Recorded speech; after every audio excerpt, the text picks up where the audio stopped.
Ok, gracias, Dorielba. Ajá, fíjense, ¿en qué estábamos? Ajá, acá, miren, fíjense acá. Eso que ustedes tienen allí en el Paint es lo que nosotros hacemos regularmente en el producto vectorial. Diagonales principales menos diagonal secundaria. Sin embargo, en el cálculo de tensores se van a dar cuenta que es mucho más sencillo. ¿Por qué? Fíjense.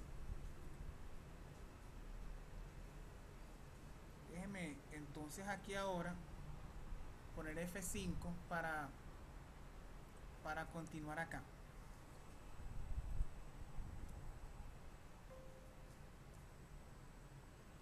Entonces miren, ¿dónde estoy?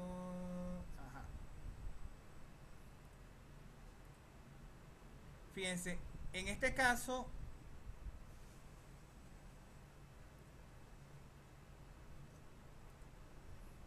me mandó directamente al principio. Bueno,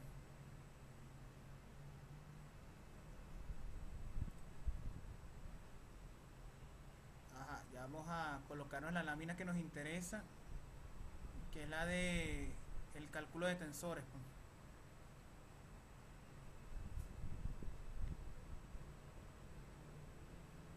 Ajá, fíjense que ahí está la idea del producto vectorial. Ahora miren cómo queda.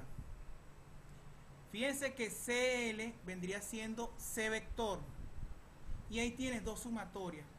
La sumatoria desde L igual a 1 hasta 3. Pero observen allí, la sumatoria desde M distinto de N hasta 3. ¿Por qué? Porque los índices M y N en el caso del producto vectorial no pueden ser el mismo. ¿Ok? Y eso es lo que se explica en la lámina anterior. Acá L y M deben ser distintos para que exista el tensor de Levi-Civita. En este caso dense cuenta que como estoy trabajando una magnitud vectorial, M y N no pueden ser el mismo número. Por ejemplo, si M es 1, entonces N debe ser 2 o 3. Y entiéndase 2 o 3 que corresponden a las dimensiones del producto vectorial. Fíjense que ahí estaríamos trabajando desde L igual a 1 hasta 3 porque se entiende que es 1, 2 y 3, es decir, X, Y y Z. En este caso, M y N no pueden ser el mismo y aquí se está especificando eso. Claro, sí, la sumatoria termina en 3, pero cuando M es 1, entonces N debe ser 2 o 3. No puede ser el mismo 1. Y el que se encuentra afuera es el famoso índice libre. Porque fíjense qué ocurre. CL me está indicando una cantidad que está dirigida en una dirección. Y esa dirección debe estar acompañada por el índice que no forma parte o no está siendo involucrada en la operación vectorial, que en este caso es el L. Entonces L es el famoso índice libre. Los índices con los cuales nosotros estamos trabajando son M y N. Y esos son los índices a los cuales hacemos la operación matemática. Y que son precisamente por medio de quién? Del tensor de Levi-Civita. ¿Ok? Fíjense que AM, BN son los dos últimos índices que ustedes tienen acá. Y nos queda uno libre que es L. Entonces L que está acá es este L que está aquí y es este L que está acá que correspondería a la dirección del vector, pues. ¿Ok? Y fuera tendríamos entonces eh, el índice, mejor dicho, los valores que puede tomar el índice libre. Eso. Pero si usamos el convenio de Einstein, ya fíjense que no nos queda casi nada de la clase. Si usamos el convenio de Einstein, las dos sumatorias desaparecen. ¿Se dieron cuenta? Se va esta, se va esta y se nos va este. ¿Por qué se nos va este? Porque el CL, que es el vector resultante, con la componente indicada, es el índice que nos queda libre, que está acá, que no está operando. Entonces aquí simplemente lo que tengo que colocar es X, Y, Z, que en este caso vendrían siendo 1, 2 y 3, y hacer las respectivas permutaciones para yo obtener las mismas cantidades que se hacían normalmente con la multiplicación de las matrices, o en este caso con el determinante que ustedes vieron con la con el dibujo en Paint, pues, o sea, cuando abrí el programa de Paint, pues, ¿ok? Fíjense que hay otra cantidad muy importante. Bueno, ya esto es simplemente repaso. Esto es con mandar problemas y ejercicios. Ustedes van a hacer esto rápido, pues. Nos queda otra que es la famosa delta de Kronecker. La delta de Kronecker, fíjense que es una delta. Y en este caso, si nos interesa que sean índices iguales, pues. Esta delta que ustedes tienen aquí es con índices covariantes, pues. Vale 1 si L es igual a M y vale 0 si L es distinto de M. Es decir, si son diferentes, automáticamente la delta de Kronecker vale 0. Y cuando son índices repetidos, vale 1. ¿Dónde se emplea? Por ejemplo, fíjense acá, el tensor de Levi-Civita covariante por el tensor de Levi-Civita contravariante. Y dense cuenta que la multiplicación de esos dos tensores nos genera dos deltas. Delta de MK, delta de NL, menos delta de NK, delta de NML. Pero quiero que se den cuenta de un detalle. ¿Cómo genero eso? Tú te puedes preguntar, oye, ¿cómo puedo visualizar o de alguna forma memorizar qué operación implica allí? Bueno, fíjense. Los índices covariantes permanecen del lugar. ¿Se dieron cuenta? Delta K, delta L, delta K, delta L. ¿Cuáles son los que intercambian de posición? Los contravariantes. Fíjense que aquí aparece MN y aquí aparece NM. Esta permutación que se hizo aquí implica una resta. Dense cuenta que aquí lo que tendría es como una especie de diagonal principal menos una especie de diagonal secundaria, pues. Entonces, la multiplicación de estos dos tensores de Levi-Civita, uno covariante y el otro contravariante, nos dan dos deltas, pero en donde permanecen en el mismo lugar los covariantes y solamente se intercambian de posición son los contravariantes, pues. Ahí se puede ver eso. ¿Qué significa contracción? Esto es un ejemplo sencillo para verificar. Contracción es que dos índices tengan el mismo valor. Por ejemplo, imagínense que yo contraiga L con N. ¿Qué es L con N? Estos dos, este y este que está acá. ¿Qué significa que L y N se contraigan? Bueno, que tengan el mismo valor. Entonces dense cuenta que L queda igual, pero N se cambia por L. Entonces, si ustedes sustituyen esas identidades propuestas aquí y se toma nuevamente una contracción de M y K muy parecida a la que se hizo con L y N, vamos a verificar que la contracción de estos dos nos va a dar un número, un escalar. Y no nos debe parecer extraño. ¿Por qué? Porque para que exista un vector debe haber un tensor de orden 1. En el caso de un escalar, el tensor debe ser de orden 0. Entonces, lo que ustedes tienen aquí, cuando los dos índices tienen el mismo valor, es un tensor de orden 0. Por tanto, un tensor de orden 0, como ya lo vimos definido anteriormente, es un número escalar. ¿Ok? Entonces, este ejercicio lo que buscaba es qué pasa cuando tienes índices iguales en los elementos del contravariante y del covariante. Entonces, a medida que vas contrayendo índices, te vas a dar cuenta que contraes la dimensión de la magnitud resultante. ¿Ok? Entonces, cuando contraes la magnitud de la cuando contraes la dimensión de la magnitud resultante, vas a llegar a una cantidad primigenia, que en este caso vendría siendo un escalar, pues. ¿Sí? Y por último, dense cuenta que tenemos un tensor de Levi-Civita, covariante y contravariante, tenemos dos, pero en tres dimensiones. Si ustedes se dan cuenta, fíjense que quedan igual los covariantes, KLM, KLM, KLM. Ajá. Observen la permutación de los de arriba, que son N, O y P. Comenzamos con el primero, N, O y P, es el mismo. Ahora, observen aquí, O toma el lugar de N, P toma el lugar de O y N toma el lugar de N. Es decir,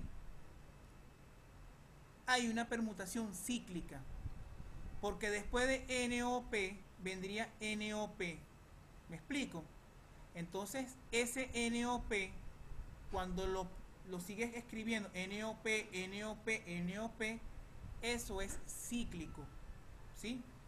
Entonces, dense cuenta que NOP vendría OPN y el tercero es PNO. O sea, estoy siguiendo una linealidad, pues. Y como vimos con el Levi-Civita, covariante y contravariante en dos dimensiones, permutamos. Ah, ok, ¿cómo vamos a permutar? Fíjense aquí. Vamos con estos dos. Fíjense, PN0, NO. Fíjense que P queda igual. ¿Cuáles estás intercambiando? Los dos siguientes. En vez de escribir NO, escribes ON. Ah, pero es negativo. Porque estás intercambiando lugares, pues. Allí hay una permutación anticíclica. Y cuando haces una permutación anticíclica, hay un menos 1 de por medio. ¿Ok? Vienes ahora con este, que es el del medio. Fíjense que el OK permanece igual, pero cambia los índices del otro. Aquí en vez de ser PN, tienes NP. Ok, intercambiaste índice y por tanto hay un signo menos. Y finalmente te vas para el primero. Ah, mira el primero, NK, NK. Ah, pero en vez de ser OP, es PO. Y con el signo menos que está acá, pues. Entonces tienes tres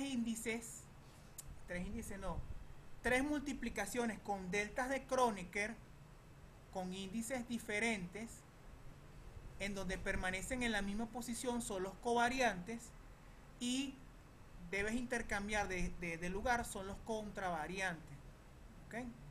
Observen que el KLM, KLM, KLM permanece igual en todos los casos, y simplemente lo que estás permutando o cambiando de posición, ¿quiénes son? Los contravariantes. ¿Okay? Ahora, si tú haces contracciones sucesivas de KLM, NOP, tú podrías llegar a demostrar que la contracción de un tensor de Levi-Civita de covariante por otro contravariante te da como resultado un valor de 6. Es nuevamente un escalar. ¿Por qué? Porque no te está quedando ningún índice libre. ¿Me explico? Aquí todos los índices están ocupados.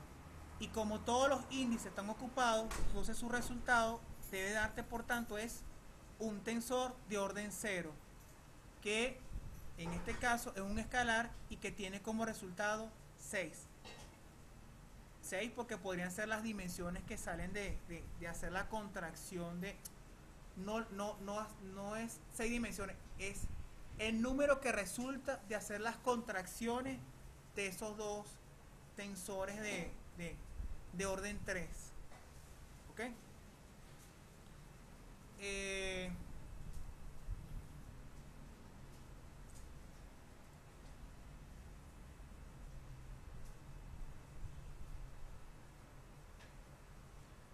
Bueno, ya tenemos aquí la posibilidad de,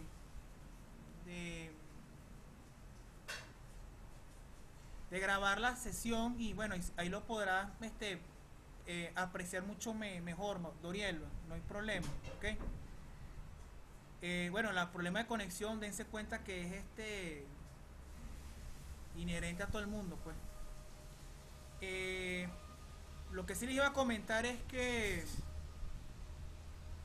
bueno, independientemente del que se escuche entrecortado o no, bueno, se va a montar esta presentación o lo que pueda grabarse o lo que pueda convertirme el programa a la presentación como tal. Y este material se los voy a montar en el Drive, pues, en el Drive no, en el, en el Classroom y en el grupo y en el canal de Telegram, pues. Al igual que los libros. Eh, yo pienso que para el día de mañana yo les puedo ya ir montando problemas resueltos y les voy a mandar también algunos problemas propuestos para que puedan ir ejercitándose allí, pues. Hay una magnitud que yo quiero que ustedes demuestren. Ustedes lo pueden conseguir en internet, pero en función de lo que les mande y de lo que pudieran apreciar en la clase, ustedes van a buscar demostrar el volumen. El volumen ese de metro al cúbico, centímetro al cúbico. Ustedes se van a dar cuenta que el volumen de cualquier figura geométrica, independientemente del sistema de coordenadas, es la multiplicación escalar de un vector por un vector resultante de un producto vectorial. ¿Ok? Es esto, miren.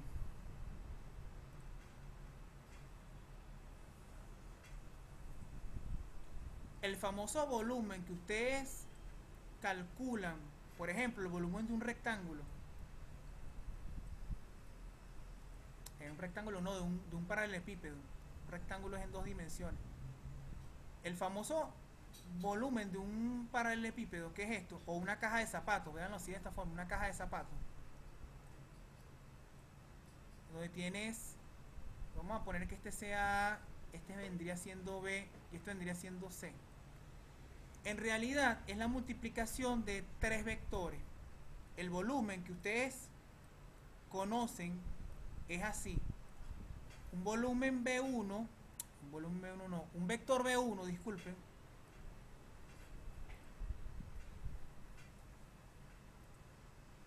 multiplicado escalarmente por dos vectores, mejor dicho, por el vector resultante de dos vectores perpendiculares, pues. Entonces, aquí deberías tener, por ejemplo, B2,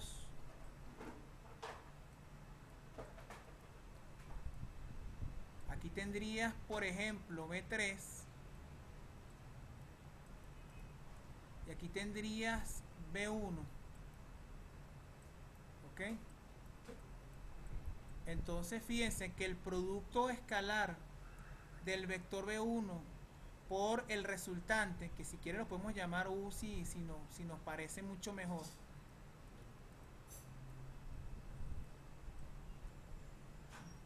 El vector resultante del producto vectorial de B2, B3 es el volumen. Pero fíjense algo, el volumen, el vector B1 debe tener el mismo índice del resultante del B2 por B3. ¿Por qué? Porque como ustedes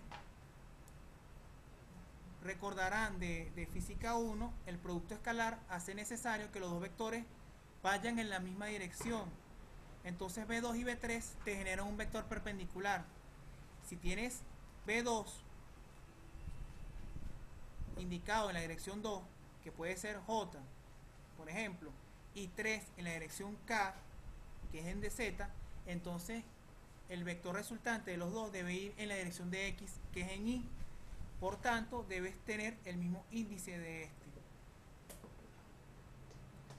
¿Sí? Entonces, esto ustedes lo habrán demostrado en cálculo vectorial de manera vectorial.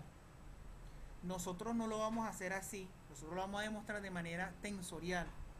Y se van a dar cuenta que la utilidad o practicidad de los tensores en cierto aspecto para cantidades complicadas es mucho mejor que estar trabajando con álgebra de vectores, ¿sí? Y bueno, como les comenté, hay propiedades de los materiales que hace necesario trabajar con vectores, con tensores y no con vectores, ¿ok?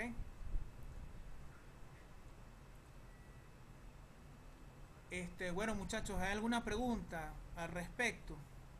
Porque ya con esto sí ya terminó la clase, pues.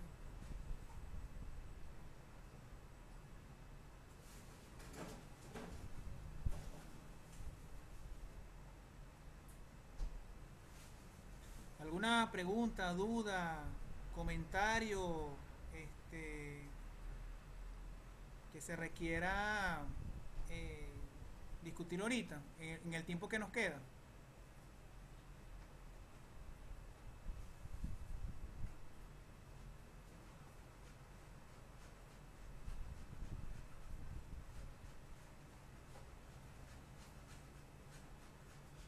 O sea, que se entendió todo. Se entendió todo, no se entendió nada.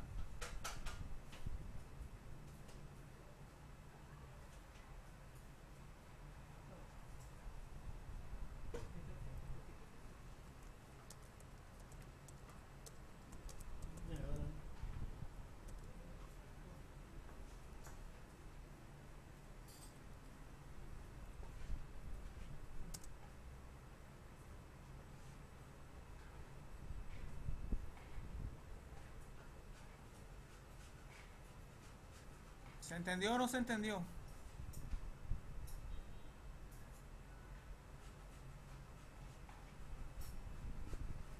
Bueno, con las aplicaciones se va a entender mucho mejor.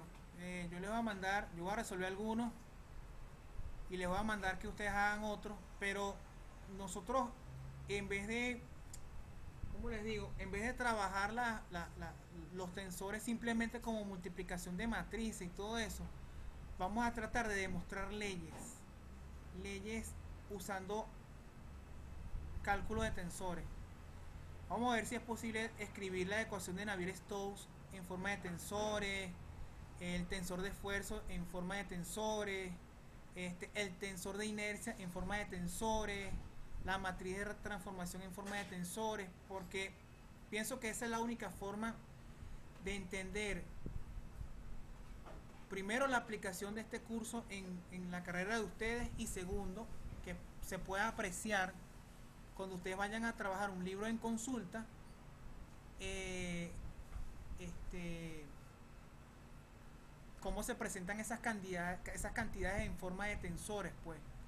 Porque como les dije al principio de la clase, eso lo pueden ver ustedes en papers, en libros, en internet y en apuntes de otros cursos que ustedes vean de profesores, pues. ¿Okay? Bueno, muchachos, dejamos la clase hasta aquí.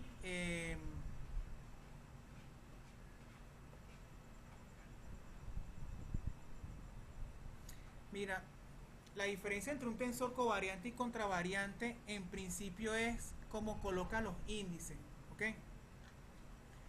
Generalmente la diferencia entre uno y otro es porque dependiendo del sistema de coordenadas, para ti va a ser mucho más fácil trabajar un tensor en forma covariante que contravariante, ¿ok? Por ejemplo, en relatividad general, no es parte del curso, pero es para darnos una idea.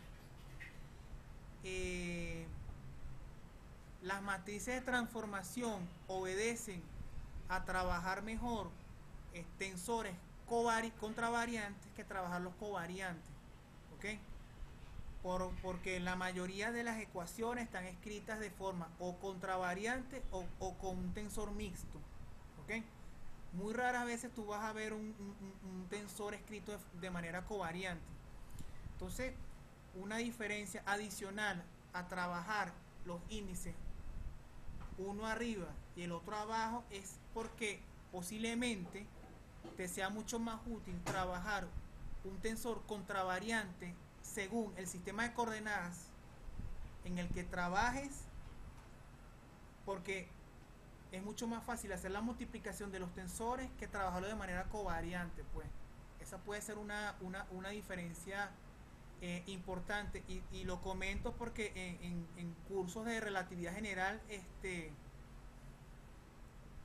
todo lo que es la curvatura, el tensor de Riemann, el tensor de Einstein, aplicado en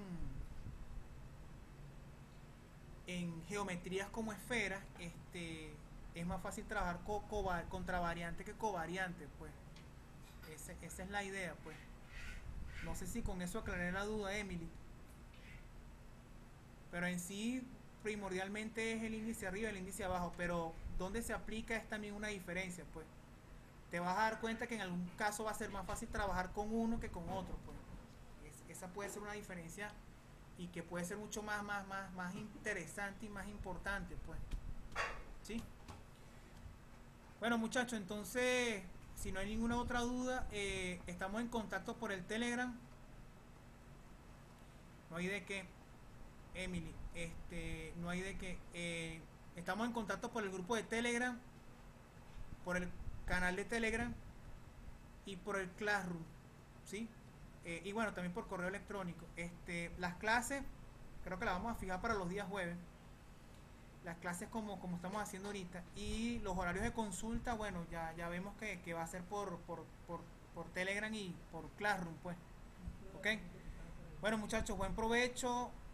Feliz tarde, y estamos en contacto, pues. Entonces, estén pendientes de las redes, pues. De las redes de Telegram. ¿Sí? Entonces, saludos, y nos vemos el día jueves en la clase, de esta forma, pues. ¿Sí? Bueno, hasta luego. Entonces estamos en contacto, pues. Voy a cerrar la sesión. Saludos.